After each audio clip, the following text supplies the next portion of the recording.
much, everybody. As John said, I am Abby. I am the project manager for the North Eastern Yorkshire, and I am also the community energy lead. And I'm going to talk a little bit about how we've done some community building decarbonisation across our region and the importance of doing so. So community energy is still quite a new concept to some people. Hopefully it'll be words that ring a little bit of sense to people, but if not, community energy is the delivery of community-led renewable energy projects, and this can include both energy demand reduction and energy supply. It's all about local people taking back the control over their energy futures and making sure they understand, generate and save their own energies within their communities. Quite often these projects are solely community-led, but they can also be in partnership with commercial or public sector organisations. A little bit about why community energy is important. So we are hitting the big targets of supporting a move towards renewable and clean energy and also saving both money and CO2. However, there is also other positives of community energy, such as reducing reliance on the grid, empowering local people, creating jobs and also keeping income locally as well. And also community buildings often do offer a safe space, a warm space, a communal space for their community. So it's really, really important that these, first of all, remain open and are able to do so, but are also warm and comfortable inside for those that need that space. To show the good work of community energy, I've got here a snapshot of some of the findings of the Community Energy England State of the Sector report for last year. So there's some fantastic facts and figures and information within this, so I would encourage everybody to give this a read. But just to pull out some of the key figures on there, in 2023 alone, there was 398 megawatts of capacity installed. There was over 150,000 tonnes of carbon saved from community energy projects. There was 102 new jobs created and over £13 million saved. So how has the Hub supported the decarbonisation of community buildings? We've done this through a couple of different routes, so through funding programmes, which I've listed a couple on up here. Some are past sort of legacy programmes and some are ones that we are still delivering. We've also done some upskilling and capacity building work that Patrick mentioned earlier, such as carbon literacy training, workshops, and we do have a steering group, which some of the members of the group are in this room, where we share knowledge, best practice, and see how we can best work together to support the sector. And we've also funded opportunities such as subsidised energy audits, which Tim is going to speak next on their experience with these, and also signposting and supporting roles from our slightly increased community energy team now. So as previously mentioned, we supported a feasibility study to look at sheep wool as a building insulation material. This was delivered by Peacock and Verity, and they used their own site as a demonstrator site so people could see the benefits of sheep's wool insulation, but also as a place where contractors and builders could learn how to install it. So it was both an upskilling opportunity and a pilot site. They were awarded just shy of £40,000 from the Hub, and they are expected to save 250 tonnes of carbon from just their test site alone across its lifetime. We had a development project again, which was supported, which was the Pathways to Net Zero project. This was delivered by the Yorkshire North and East District of the Methodist Church.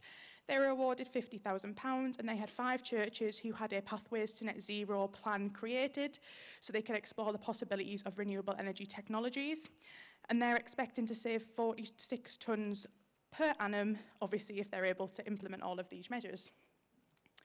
And another one that's already been mentioned was the Decarbonising Doncaster project, in which we supported a crematorium and a local community hub to be able to add solar panels to their buildings, to keep the buildings running costs lower, save on bills, and obviously also save on carbon. So in terms of where can you start if you're interested in community energy, we do have some capacity building materials. So we do have now a library of video case studies. We created 8 video case studies this year of community energy projects. So they do cover a range of technologies, a range of organisations. So if you are interested, these will be on our website very, very soon. So I'd recommend giving them a watch as sort of inspiration of where to start. We've also got surgery sessions upcoming in February. Sign-ups will be live on our website from the 11th, where you'll be able to sign up for an hour of one-to-one support from a sector professional to be able to ask a question on 4 key themes. I won't list the themes now because they're not on the top of my head and they don't need to be on the top of yours, but they will be on our website for people to sign up to as well. And we also hosted 4 workshops on these same themes, which are available on our website as well for people to watch, which are very much a starters level of where can you start with planning, building a business case, low carbon technologies and things like that. Community Energy England have some fantastic resources for your whole community energy journey, but primarily starting up. They have a fantastic 10-step starter guide, and they also have a members forum which meets regularly and is able to sort of share best practice, share knowledge and share learning. We'll always recommend people to speak to other groups, because what's best than hearing from people that have done it themselves, people who can be really honest about the barriers. Obviously, we have to be very, very positive about community energy, and we always will be, but it's not the easiest thing in the world, and there are people in this room that might have the answer to the question that's stopping you. Always encourage people to contact their local authority for local opportunities, local funding, and they can also put you in touch with other groups as well. And as Patrick mentioned, we have the Net Zero Go Forum for local authorities, which is a fantastic resource to use, has templates, guides, all sorts of studies and examples which you can look at and hopefully again either answer your questions, help unblock your project, or just give you a little bit more information. Very excitingly, while we're talking about funding, we have just launched the third round of our Energy Project Enabling Fund. This will be open for applications until midnight on the 8th of December. So this is capital grants of between 30,000 and 245,000 for groups to actually do delivery works. All successful projects must be completed by the end of September next year, so it is quite a quick turnaround. We are asking for match funding of at least 50% of this project. We are looking to encourage projects of scale, and at least 20% of this does have to come from commercial investment. There's a fantastic guidance document on our website, so please do have a look at that if you're interested, and a full application form on there. Please do submit completed application forms to the email address that's on there. I think it's on all of our banners and everything as well. So we will keep an eye out for those, and if any questions at all, please do contact that as well. I've popped in a little bit about the community energy team and the wider team, which I won't fully run through because you will receive a copy of these slides, but just so you could sort of put a name to the face in the room you might be looking for. If you haven't noticed yet, we are all in at red lanyards, so just grab one of us and we'll signpost you to the right person. We've also got our regional support of our project managers in the room. There's a bit of a lie on there, we're not currently recruiting for the Tees Valley anymore because Danny is in the room with us. Not to sound too most haunted, but she is here. I didn't want to pop a face on the screen as she might not be ready, but we do now have a fully stocked team, and most people are in the room for support. They're not community energy experts, but they're local experts, and we all do work together as one team. Good morning. My name is Tim O'Brien. I work for the Yorkshire North and East Methodist District, and you might wonder what on earth we're doing talking to you, which I hope to explain. So we have approximately 200 buildings across North and East Yorkshire. Most of the latter are used by rural communities, with often congregations of less than 50 people, and most were built in the 19th or early 20th century. We have about 5,500 members of our churches across the area who are primarily responsible for caring for these buildings. But we have literally hundreds of thousands of people who use these buildings every year. Many of the churches that we operate are open 6 or 7 days a week, and they provide spaces for playgroups and nurseries and kids clubs and children's uniformed organisations and holiday breakfast clubs and school uniform exchanges and community cafes and shops and music and drama groups and sports clubs and all sorts of other endeavours. And especially in small village locations, they are often the only community building available in that particular locale. In short, they support a lot of the social and initiatives that are the invisible glue that holds many of our communities together. And simply maintaining these buildings is often a strain on the finances of the church communities, but it's very much, we see it's part of our long-standing commitment to social justice that these are provided. But we're committed to going further. Because of an issue of climate justice, we also recognise the importance of becoming a more sustainable organisation. And in 2020, we started the process by committing to a 2040 net zero target. which might seem lacking in ambition, but our target is actually based upon quite a cold, hard, evidence-based plan of what was achievable. It's not an aspiration, it's a plan, and we are on target to achieving that plan currently. And although we're committed to achieving it, we obviously lack the resources to do this on our own, and this is why we're highly dependent on working with funding organisations to achieve our goals. And I want to talk actually about one of those projects in a little bit more detail, perhaps not the one Abby was thinking about. Not in fact the work that we've done alongside the hub in doing the energy audits, but actually that enabling fund that works for capital projects. We have done a lot of the energy audits as well, but this shows, you probably can't see the tiny little dots that show all of our churches, like that one. So we have a lot scattered everywhere, but the bigger pin marks show where we are currently or have decarbonized a church. The red ones, the 4 red ones, indicate the ones that were part of the Net Zero Near You project, which was largely funded by the hub, and we're very, very grateful for that. And it was principally about implementing solar panels, which is the first step for a lot of churches on their decarbonisation journey. And these were the 4 churches that are involved, and that's some of the power, or the total power that we've generated to date in each of those churches. And as we move through the almost 200 buildings that we operate, obviously we're going to increase that. But that's only the first stage. Our current project, this one's complete, our current project is aiming to retrofit in a more meaningful sense 5 churches. So we're continuing to move forward. And the final stage, as we see it, of our journey, is to actually make these churches hubs for community energy projects.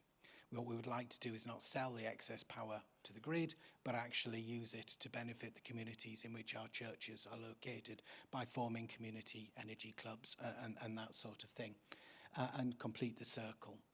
Because churches are used at odd times of the week or the day, therefore we have power when other people need it.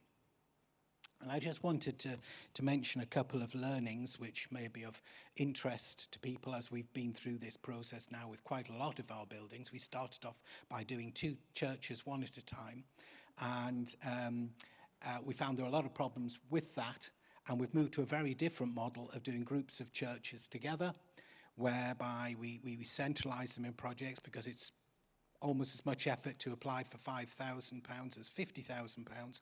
So go for the £50,000, group the churches, provide centralised project management because individual groups find it difficult to do this, and hire a proper funding enabler who works alongside with the funding bodies on an ongoing basis.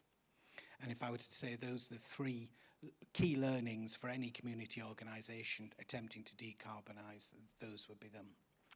So thank you very much. I'm being flashed that my time is up. Thank you. Good afternoon. My name is Jess McNeil and I am Head of Home Energy West Yorkshire at the West Yorkshire Combined Authority. I'm conscious of time and do want to focus on domestic retrofit delivery work streams that we're currently undertaking, but I did just want to set the context and provide a little bit of background in terms of the West Yorkshire picture. We published the Carbon Emission Reduction Pathway Study in 2019. We're currently redoing this with a refresh with the support of ARUP. And this set out the different pathways which we could take to meet our 2038 net zero carbon target, and housing retrofit was listed as a priority action across all pathways to net zero. In West Yorkshire, we have just over 1 million homes, and housing is responsible for around 30% of carbon dioxide each year in the region. The majority of these emissions come from using the fossil fuels to heat our homes, something which I know everyone in this room is very well aware of. Within West Yorkshire, 23% of our homes were built before 1919, and typically these are less well insulated, often more difficult to retrofit. Only 34% of our homes in the region have an EPC of C or above, compared to 40% nationally. Early indications from the recent reduction pathway modelling that we're currently undertaking tells us that in order to get to net zero by 2038, we would need to retrofit over 550,000 homes to a good level of thermal efficiency and replace 700,000 heating systems from gas to heat pumps. So some of the facts that Jane mentioned earlier are quite alarming. So a pretty significant challenge, and why the Home Energy West Yorkshire was established as a dedicated service area in the combined authority. The Home Energy West Yorkshire is a programme to scale up domestic retrofit with the vision that everyone in the region can live in a warm, comfortable and low carbon home. So the programme has 3 key objectives, which are to build consensus within the region on priorities for retrofit and energy efficiency of homes, to deliver retrofits that build momentum, strengthen supply chains and create new delivery models. And the third is to establish a one-stop shop service which provides trusted advice, information on retrofit and energy efficiency of homes. So I'm going to come on to some of the live activity that we're currently delivering and developing within the service area. As I've just briefly mentioned, the one-stop shop will be an all-inclusive service for all residents within West Yorkshire, provide tailored advice, signposting and end-to-end support. It will be a single front door that guides individuals through the process, making it really easy to navigate and encourage more people to retrofit their homes. Services provided with the one-stop shop will grow over the next 5 years, and we've recently secured funding, with the service being launched in spring 2025. The West Yorkshire Combined Authority has awarded a tender to iChooser to initiate a residential collective buying scheme, referred to as Solar Together West Yorkshire. And this project focuses around the collective group buying for solar panels and battery storage. The estimated outputs and a forecasted output of 811 installations on residential properties by March 2025. This would represent approximately 5 million of private investment by households, those are able to pay, having installations, delivering 762 tonnes of carbon reduction per year to help achieve our net zero carbon objective by 2038. The scheme registration has now closed. That closed in mid-September, and at that point we had 4,184 households across West Yorkshire register for interest in the scheme. Going forward to the next stage, we have had 1,187 participants commit to taking the personal recommendations forward. So far, we've undertaken 404 surveys on site and 28 installations have been completed so far. The data and learning from this project will inform further iterations of the scheme and future projects that we will be delivering. Our solar PV and battery storage scheme with West Yorkshire Housing Partnership will deliver solar infrastructure to 1,500 social homes across West Yorkshire. It utilises a peer-to-peer wholesale market energy to ensure best price will be received for the energy sold and a discount tariff will be provided to tenants. When implemented, this scheme will deliver the twin benefits of installing solar PV and battery storage in over 1,500 homes and demonstrating the viability of an innovative funding model that delivers tenant energy bill savings and a sustainable income stream for social landlords. Through Social Housing Decarbonisation Fund, we've delivered under Wave 1 and 2.1 so far with a consortia of 9 registered providers. And we've also delivered what we call our SHDF Booster Scheme through providing 5 million of our own gain share funding to support retrofit delivery in social housing. Looking forward, we also will be providing and submitting a bid to the Warm Home Scheme. We are leading a consortia of 13 partners, ranging from larger scale right down to those smaller registered providers, and we will be applying under the strategic partnership opportunity. We're looking to take forward around between 6,000 to 8,000 units, subject to technical survey and due diligence, which is currently underway, and we are having regular conversations with RISE and our registered providers on that approach. Since November 2022, we have worked in close partnership with our district partners in scoping and shaping area-based schemes, where we will aim to test different technology, innovation, financial and delivery models to create blueprints at street level that will enable domestic retrofit at scale and at pace. I'm just conscious of where I am on my slides, so I'll speed up a bit. So at the start, I mentioned that studies have shown that in order to achieve our net zero targets, we need to install retrofit measures to nearly 700,000 homes. And the aim of the ABS schemes is to pilot different ways of working and capture learnings and how we use that information to scale up.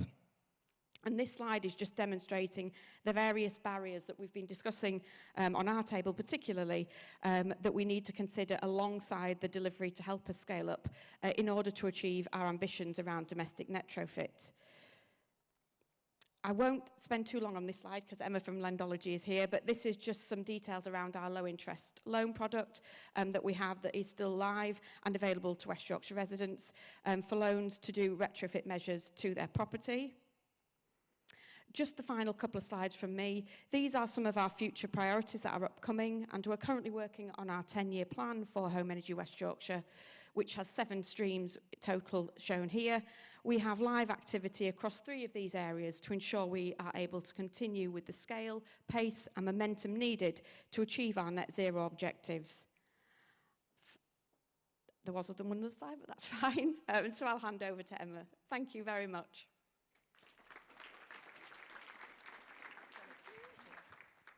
Good afternoon, everyone. I hope you can hear me well enough. We're typically based in the West Country. My name's Emma Lowe, and I'm the Chief Exec of Lendology. We've been going since 2005, lending council funds on behalf of councils to help people essentially deep retrofit their homes, and we've been doing it, again, as I say, since 2005. So we're really delighted to tender for the business to work with West Yorkshire Combined Authority. And I think what makes us different about our loan scheme is that we are a not-for-profit B Corp social enterprise lender. And the great thing about our organisation is we're not here to just lend money. What we're here to do is actually advise, support and help those individuals. And one of the areas that we've talked about this morning has been those barriers. And I would argue one of the biggest barriers we've been using all morning is the word retrofit. Because I don't care about retrofit as a homeowner. What I care about is my bills, and what I care about is whether or not I can afford those bills and whether or not I'm comfortable. And if I want to do a home improvement, I'll be delighted to do that. So what we talk about at Lendology is we talk about home decarbonisation and we talk about home improvements, because that's what people know of. And that's where we demystify these things around the research saying that people don't want to do heat pumps and they don't want to do solar panels. I bet you if you ask those same people, do they want to be doing a home improvement, I bet you 100% would say, yeah, we want home improvements. So let's just think about that as a thing. So, as I say, what makes us different? We work with people of all backgrounds. So we work with pensioners on fixed or limited incomes. We work with people who are on benefits. Again, banks typically exclude these people or charge them more money for giving them access to funds. And we generally just help people who are self-employed as well. During COVID, we found the banks really looked at not lending to the self-employed because they were deemed to be really risky. We've lent £23 million over the last 15, 20 years. We've lost £36,000 as a result of non-repayment. So we can prove that these people are not to be excluded from normal finance, because actually if you assess them correctly, you lend them the money for the right reasons, and you work with them, actually you can deliver that. So as I say, we're working really closely with the team at West Yorkshire. And we've worked really hard around making the loan work for them to help them decarbonise the homes in the area. So it's a fantastic interest rate of 3.26%. I love the 0.26. It always gets a conversation started. And I think the team at West Yorkshire worked really hard around setting that rate so that they would make it affordable for people and accessible for as many people as possible. We've got no setup fees. There's no early repayment charges on our loans, which is a really great thing. So what we're able to do is to give people access to a loan over a course of 10 years and make it affordable. If you're talking 20 grand over 5 years, which is the usual time scale for a personal loan, 10 grand over 5 years is a bit squeaky. That's quite a big ask. If you put 10 grand over 10 years, suddenly that absolutely becomes affordable. But what happens if you then get a bonus or you get a pay rise? what you can do with us is you can come in and you can make that early repayment and there's no extra fees to pay. So again, I think this is why the team at West Yorkshire looked at what we were offering and going, this works really well for our community.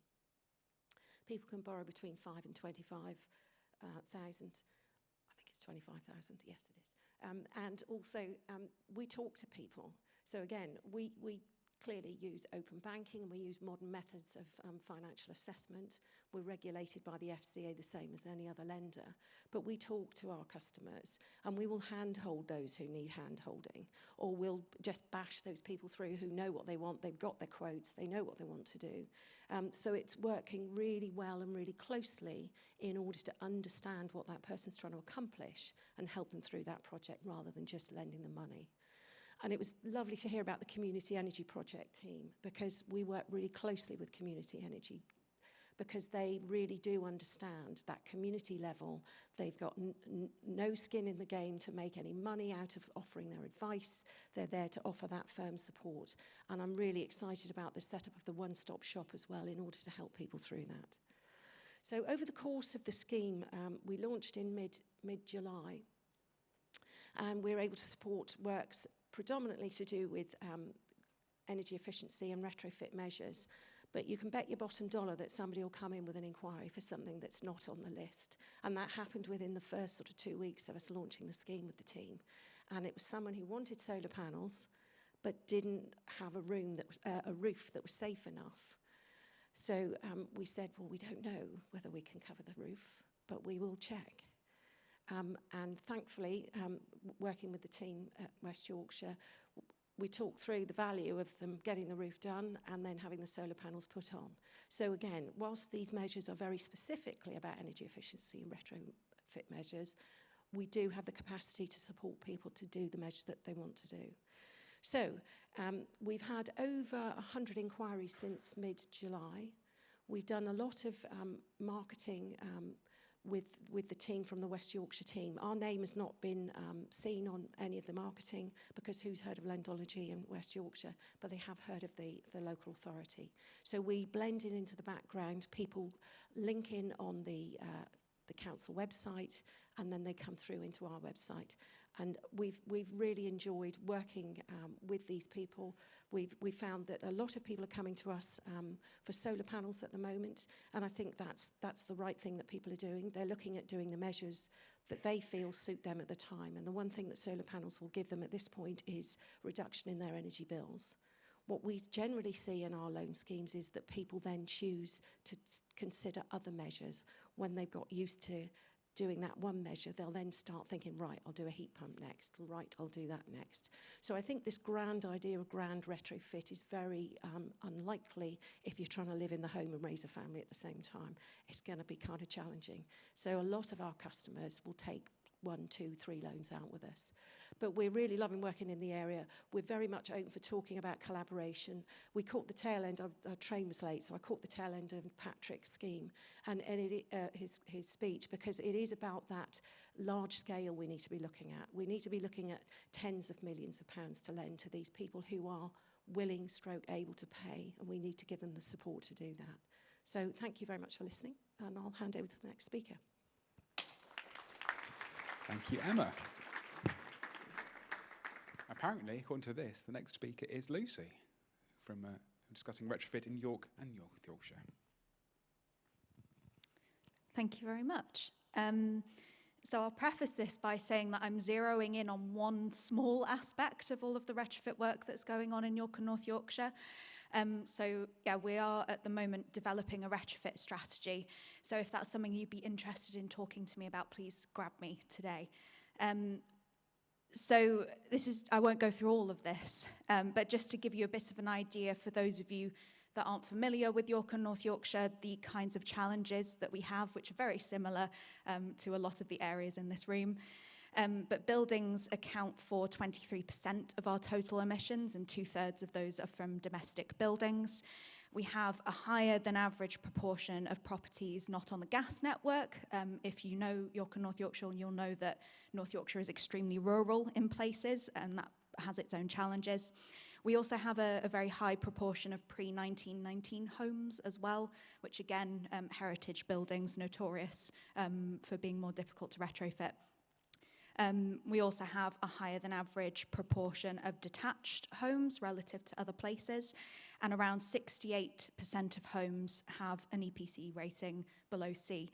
We all know that EPC ratings are not the be-all and end-all, but as a figure, it gives you a rough idea of what we're dealing with. So I'm going to talk a little bit about our supply chain, because that's an area that we've really developed over the past couple of years. So at the moment, we're undertaking a piece of work called the Retrofit Skills Assessment, which these are some preliminary figures from, and we'll have the final report hopefully by the end of next week. So this just gives us a bit of an idea of what our supply chain looks like now and what it needs to look like for us to hit net zero by 2034, which is our regional ambition, and beyond that to carbon negative by 2040. So our current labour force is about 900 people, and of the businesses that have been identified as part of this research, the most common businesses are solar and the least common are insulation, which is very much reflected in the engagement that we've done as a combined authority. And we have about 300 retrofit businesses within York and North Yorkshire. But our peak labour requirement is 17,000 to deliver net zero by 2030, which is City of York's target.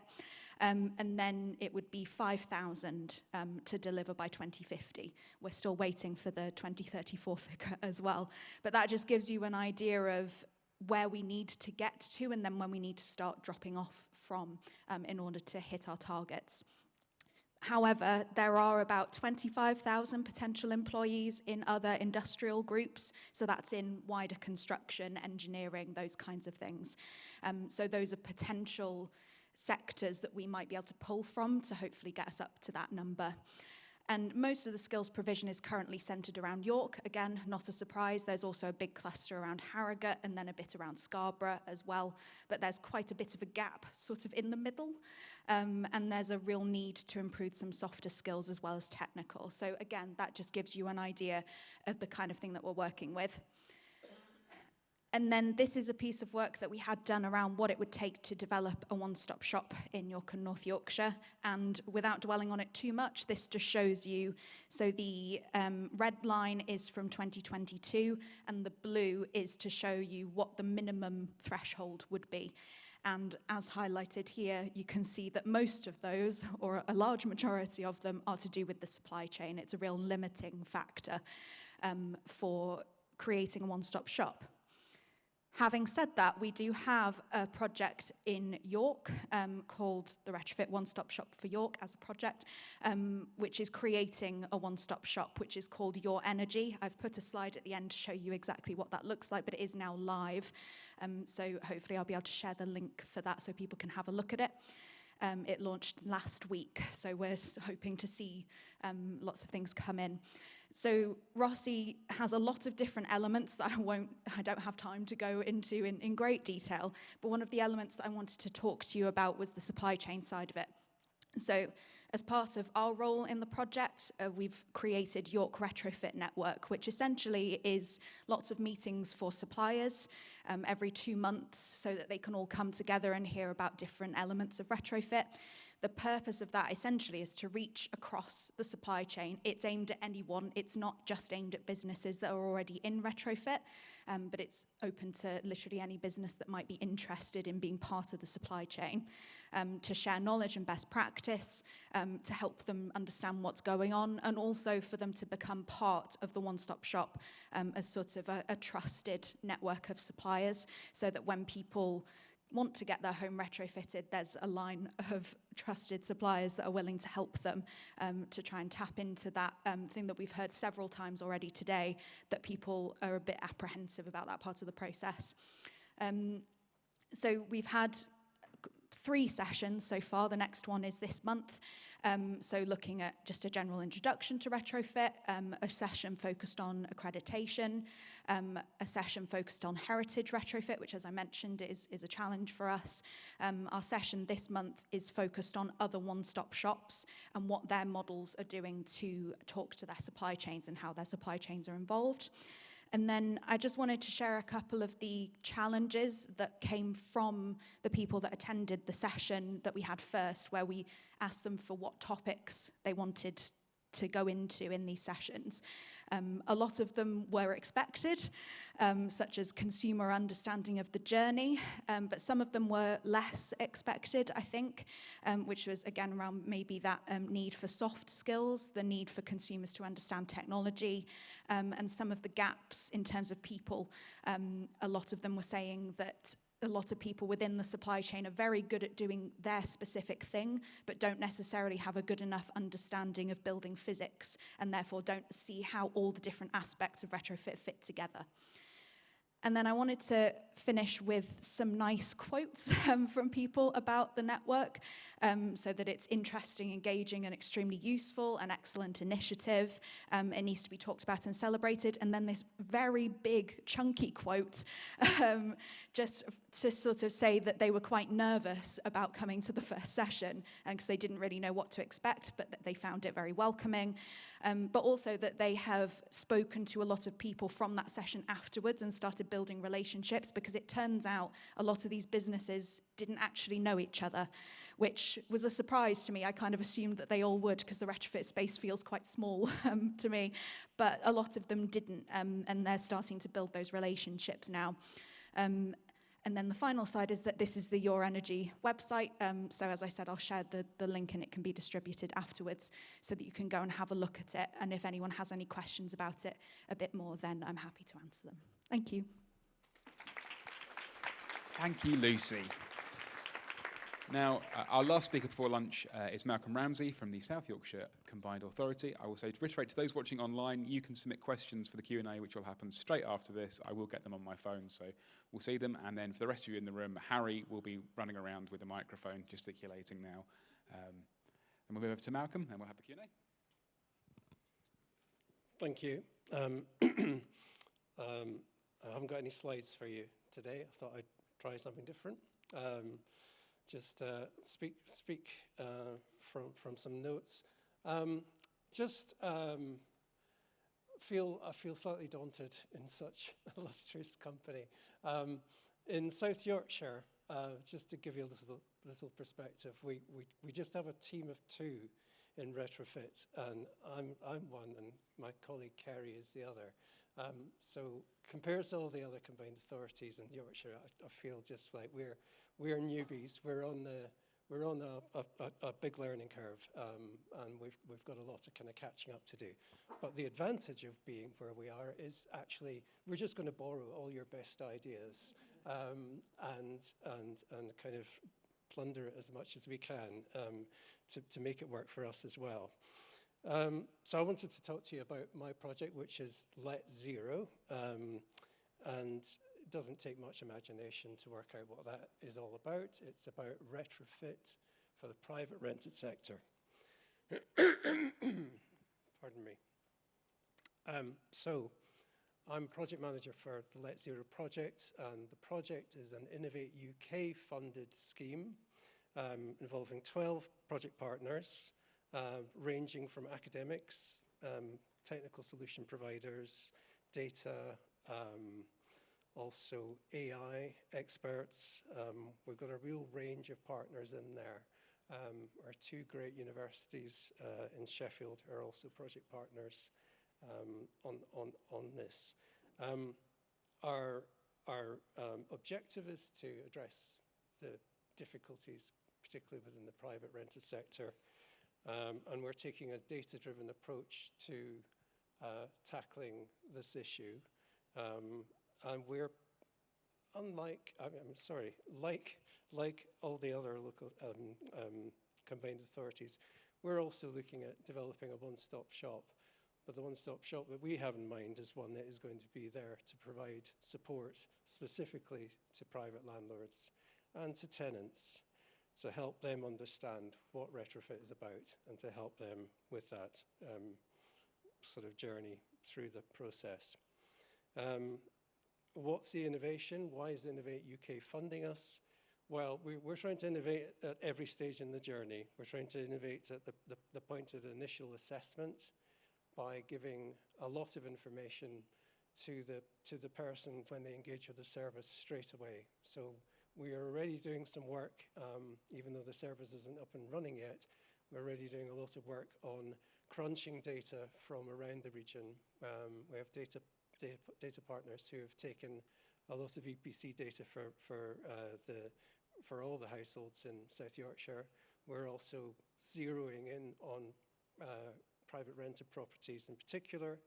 We are also working to scan properties to get a good concept of building morphologies so that we have enough information right at the start of the process when we engage with landlords and tenants to be able to give them some reasonably low confidence, I'll be honest, low confidence analysis of the kind of retrofit options they might have.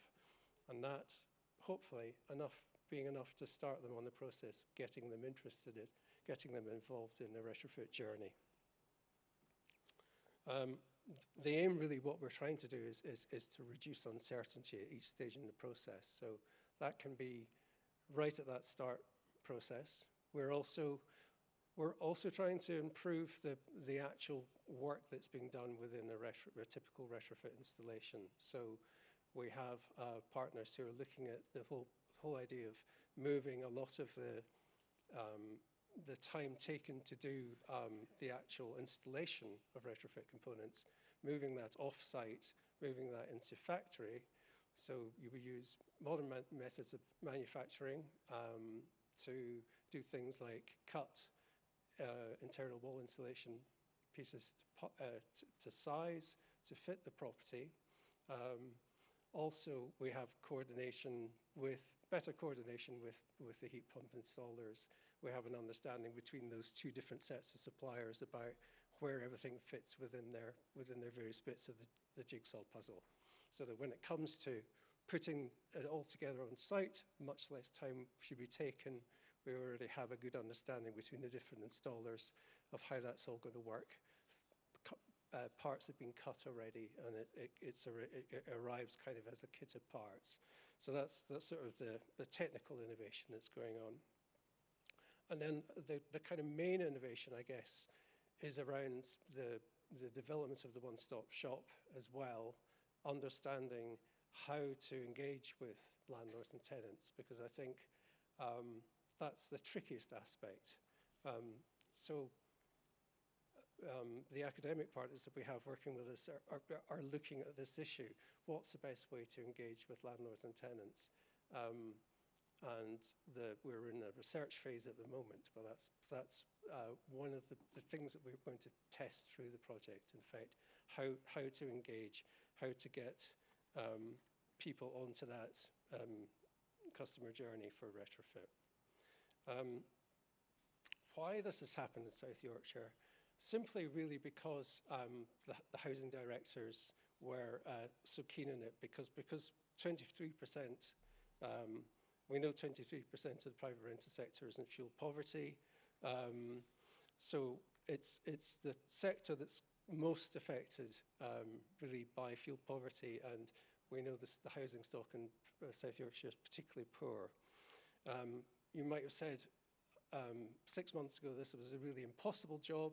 We didn't have the right kind of levers, motivations within the sector to get things going. Things have improved with the new government, with the introduction of the MEES, minimum energy efficiency standards, C rating to be targeted by 2030. That's certainly a useful lever for us in terms of helping us to engage with landlords.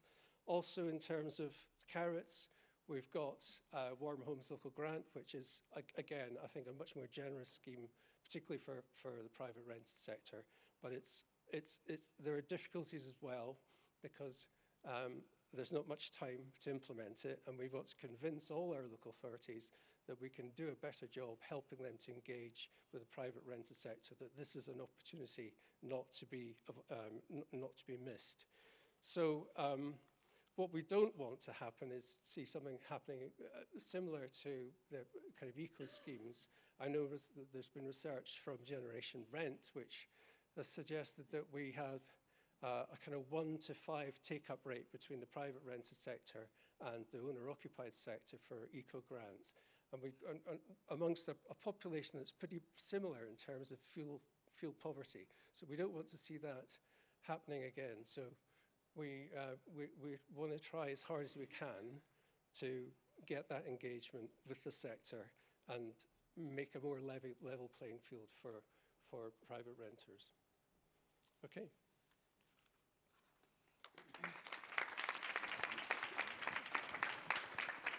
So I don't want to curtail discussion at this, but the Q&A element is the only thing separating you from lunch. That's all, something you do need to know. Do we have anything, questions that haven't come through to me, Katie? In which case, does anyone have any questions for the panel? If you can gesticulate, and Harry will come to you. Okay, we have one over there. If we can just keep it to one direct question as well. Yeah, hi. Blimey. There's loads of really good stuff going on. Thank you very much for that. Really interesting. Just the question is and it makes an awful lot of sense for a one-stop shop approach at a combined authority level, making sure there's consistency, access for everybody, etc. But there are, a lot of local organisations, local groups delivering similar things. Or how do you make sure that that strategic approach meshes in with those localised services that are perhaps particularly reaching very local groups in hard-to-reach places across your various areas? Thank you. Any of the panel want to start that one? Okay, Lucy. Thank you. So the One-Stop Shop project that we have in York is led by City of York Council, and then there's a bunch of other partners, including York Community Energy, who are sitting right over there. So in terms of trying to integrate that community approach, that's one example of how that's being done. I think it's actually something that I was saying in our earlier discussion about things that could potentially be done by the hub. But I think I'm not the only person here that will feel that there's a lot of information and a lot of projects everywhere, and it's really hard to keep track of all of them. And that's one of the reasons that we want to develop a retrofit strategy, so that we can try and capture as much of that as possible and understand maybe the combined authority doesn't have to try and do everything itself. It definitely doesn't need to try and do everything itself. So where can we lean on other partners? Where can other people lead? Where can we make sure that rather than trying to do something again, we're making use of what's already happening? So I think that trying to have that overall strategic approach is how we're trying to deal with some of that and make sure that we're incorporating all of the strengths of all of the different partners in our region. But yeah, so there are a range of partners involved in our one-stop shop as well. Any other panel? Yeah, I think it's important to recognise that there's an awful lot of good work going on already and other partners involved everywhere. And certainly our approach is just to try and find those other activities that are going on and work with them as much as we can to blend in.